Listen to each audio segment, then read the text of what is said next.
助詞でニュアンスを伝える。キムさんは水泳が好きなの？うん、海の近くで育ったからね。夏は毎日泳いでたよ。私は全然泳げないの。私も実はあんまり得意じゃないの。じゃあ山にしよう。どこの山へ行こうか。富士山はどう？私まだ行ったことがないの。いいわね。私も富士山がいいわ。キムさんはどこの山がいい？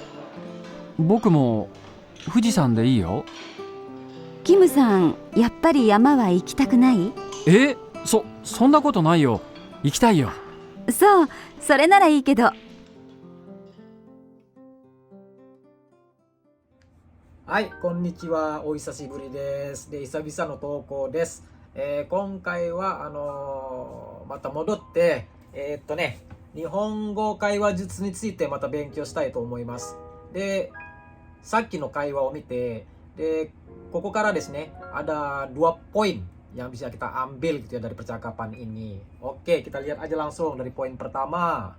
Nah, dari percakapan sebelumnya itu, di poin pertama itu kita bisa mengambil perbedaan menyampaikan keinginan dengan bentuk nani nani di dan nani nani gai.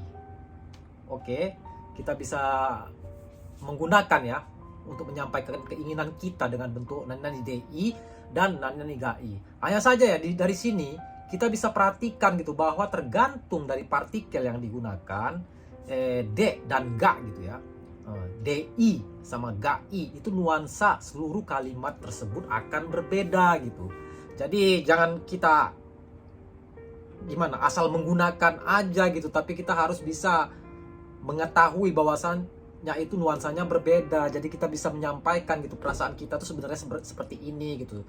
Oke, mari kita lihat percakapan sebelumnya. Hai, di percakapan sebelumnya ya, Choka-sang, si Choka ngomong dia kan, Fuji-sang wa dou katanya. Watashi mada ita koto ga nai no katanya. Bagaimana dengan Fuji-sang, Gunung Fuji gitu ya. Saya belum pernah pergi ke Gunung Fuji loh katanya gitu. Nah, di sini ya si Takahashi-sangnya berkomentar gitu kan. Iwane katanya, bagus itu ya katanya gitu ya. Watashi mo Fuji-san ga ii wa. Watashi mo Fuji-san ga ii wa. Kimu-san wa doko no yama ga ii. Nah, di sini yang bisa kita ambil itu ya dari bentuk ga ii. Watashi mo Fuji-san ga ii wa. Jadi ini bisa diartikan saya juga lebih suka Gunung Fuji lah gitu. Saya juga lebih suka Gunung Fuji lah gitu. Oke, di sini dia bernuansa ya. Nani nani ga i. Ini bisa diartikan lebih suka gitu ya. Lebih suka gitu. Jadi di sini ya dari kalimat sebelum percakapan kalimat tersebut kan ada watashi mo Fuji-san ga ii wa katanya. Wah, ini ya untuk aksen cewek gitu ya. Jadi itu bisa diartikan saya juga lebih suka Gunung Fuji lah katanya. Nah, ini bernuansa ya. Nuansanya itu menegaskan bahwa keinginan pergi ke Gunung Fuji gitu. Dalam arti lain bukan ke gunung yang lainnya gitu. Nah, saya itu lebih sukanya Gunung Fuji gitu. Nah, saya itu ingin perginya ke Gunung Fuji gitu dengan menggunakan nani gai ini ya. Terutama untuk Fuji-san ini gitu ya. Watashi mo Fuji-san ga ii wa gitu. Nah, selanjutnya kita lihat dengan respon dari Kimusang ya kan. Kimusang kan dia ngomong juga gitu kan. Kimusang si Takahashi-sangnya kan tadi kan ngomong kan sama si Kimusangnya kan terakhirnya gitu kan. Kimusang wa doko no yama ga ii katanya.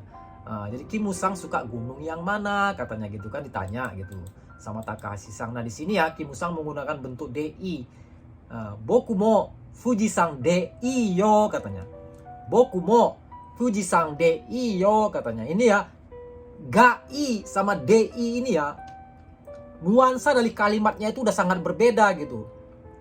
Kalau kita menggunakan gai, berarti kita itu perginya itu memang kepengennya itu hanya itu gitu, maunya itu hanya itu. Nah, sementara untuk di ini ya, boku mo Fuji-san de iyo kalau diartikan saya juga bolehlah ataupun oke lah ke Gunung Fuji gitu. Nah, di sini ya DI ini bisa diartikan bolehlah ataupun oke lah ataupun tidak apa-apa juga bisa gitu. Jadi dia memiliki nuansa sebenarnya ada keinginan pergi ke gunung yang lainnya gitu. Tapi kali ini Gunung Fuji juga bolehlah, tidak apa-apalah. Jadi di sini ada unsur ketidakpuasan gitu. Ada merasa tidak puas dia di situ. Kalau kita menggunakan bentuk DI ini ya, dia bernuansa ada ketidakpuasan. Makanya kita harus memilih bentuk yang mana gitu saat kita merespon gitu kan tawaran dari lawan bicara gitu. Apakah kita saat ini lebih baik menggunakan GAI kalau ingin menegaskan bahwasanya memang kepingin kita itu gitu kan. Nah, kalau apa kita harus menggunakan DI, sebenarnya aku ada yang lain gitu sih pilihannya, yang keinginannya, jadi menggunakan bentuk DI. Nah, di sini kita bisa menggunakan mana yang cocok gitu dalam suatu situasi percakapan kita gitu. Gimana? Bisa dipahami?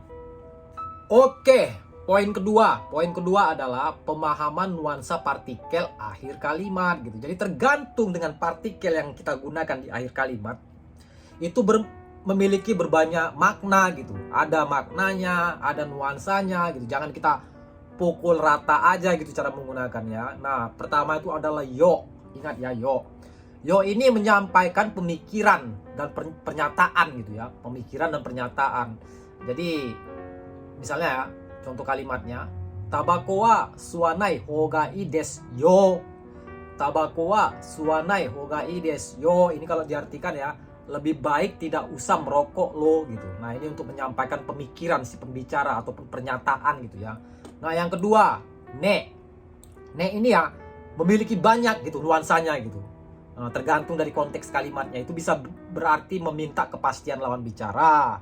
Bisa juga berarti meminta persetujuan juga bisa.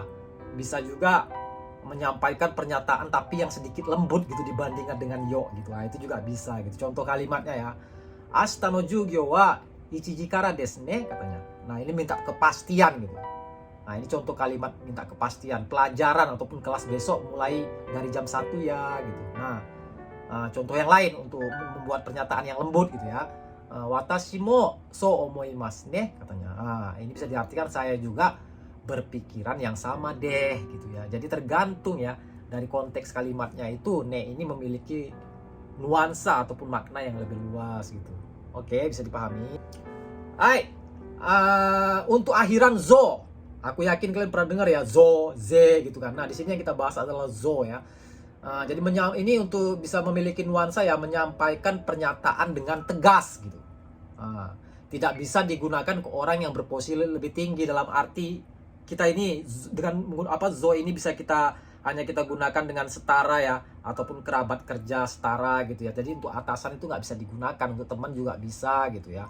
Nah, zo ini ya lebih berkesan ya kayaknya cowok yang sering menggunakan gitu. Nah, kita lihat contoh kalimatnya. Terebi bakari miteru to mega waruku naru zo katanya. Terebi bakari miteru to mega waruku naru zo katanya. Nah, ini kalau diartikan ya, kalau nonton TV melulu mata akan memburuk lo katanya gitu. Oke, ayo kita lanjut ya ke partikel akhiran. Selanjutnya itu adalah wa. Wa ini adalah bisa memiliki nuansa menyampaikan rasa, strip, pernyataan juga bisa gitu. Dan ini adalah aksen cewek gitu. Jadi ini nggak bisa digunakan sama cowok. Jadi kalau misalkan gini kan, contoh kalimatnya kita lihat ini ya. Ano ega wa subarashikatta wa katanya.